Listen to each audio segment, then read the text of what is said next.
जीवन में हम में से कई लोग बीते हुए दर्द को पकड़े रहते हैं, चाहे वह दिल टूटना हो, निराशा हो या पछतावा। ये भावनात्मक बोझ हमें वर्तमान में शांति से जीने से रोकता है। आज हम आर्यन नामक एक व्यक्ति की कहानी के माध्यम से जानेंगे कि कैसे गौतम बुद्ध की शिक्षाओं से वह अपने अतीत के दर्द को छोड़ना सीखता है। हमारे मुख्य पात्र आर्यन का हाल ही में दिल टूट गया था। वह लगातार सोचता रहता था कि क्या गलत हुआ, पुरानी यादों को बार बार दोहराता और अपनी गलतियों पर पछताता। हर दिन उसे लगता था कि उसके अतीत का बोझ उसे दबा रहा है और उसका दुख केवल बढ़ता जा रहा था। एक दिन नदी के किनारे बैठते समय आर्यन की मुलाकात एक वृद्ध साधु से हुई, जिसने उसकी आंखों में दुख को देख लिया। साधु ने आर्यन को बुद्ध की पहली शिक्षा से परिचित कराया, दुख, जो कि दुख का सत्य है।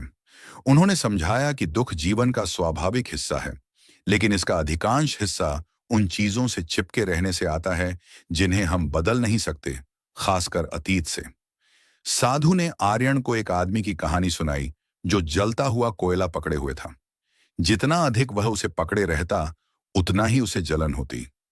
इस कहानी से आर्यन को यह एहसास हुआ कि वह अपने दर्द को पकड़े रहने से खुद को और अधिक नुकसान पहुंचा रहा है।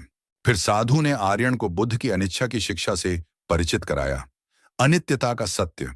उन्होंने कहा, जीवन में कुछ भी स्थायी नहीं है। हमारी भावनाएं, हमारी आसक्तियां और यहां तक कि हमारा दर्द भी नहीं।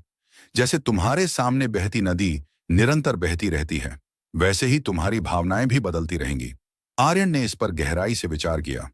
उसका दर्द उसे बहुत बड़ा लग रहा था, लेकिन पहली बार उसे एहसास हुआ कि यह हमेशा के लिए नहीं रहेगा।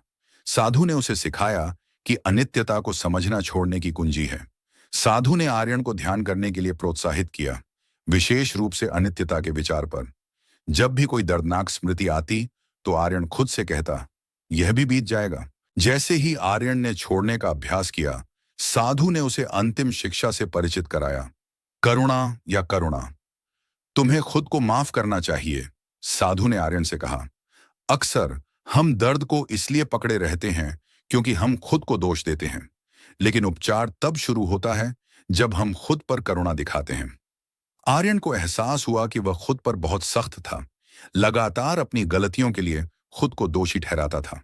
प्रेमपूर्ण कृपा ध्यान मेटा का अभ्यास करते हुए आर्यन ने खुद को और यहां तक कि अपने पूर्व साथी को भी प्रेम और करुणा भेजना शुरू किया।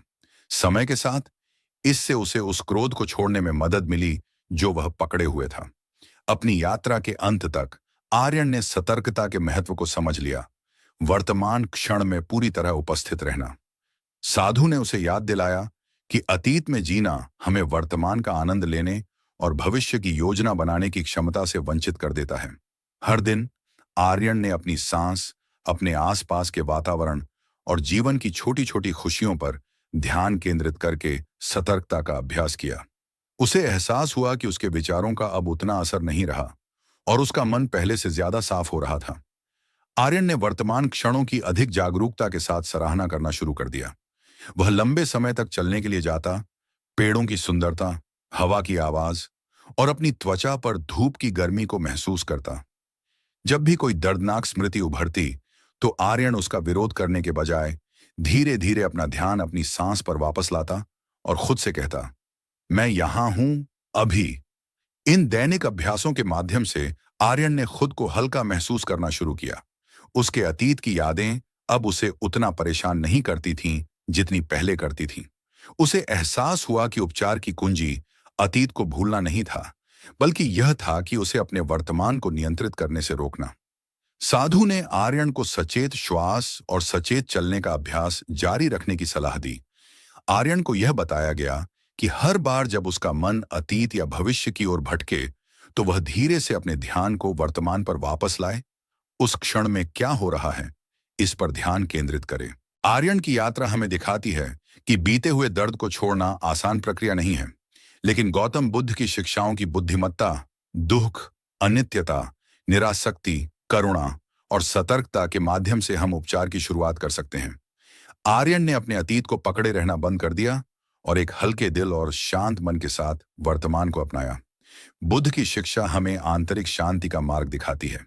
कुंजी यह है कि हम अपने साथ लाए हुए भावनात्मक बोझ को छोड़ दें और स्वीकार करें कि सब कुछ, यहां तक कि दर्द भी अस्थायी है। आर्यन की कहानी हमें याद दिलाती है कि शांति की ओर पहला कदम वर्तमान क्षण में पूरी तरह से जीना है, अतीत के बोझ से मुक्त होकर।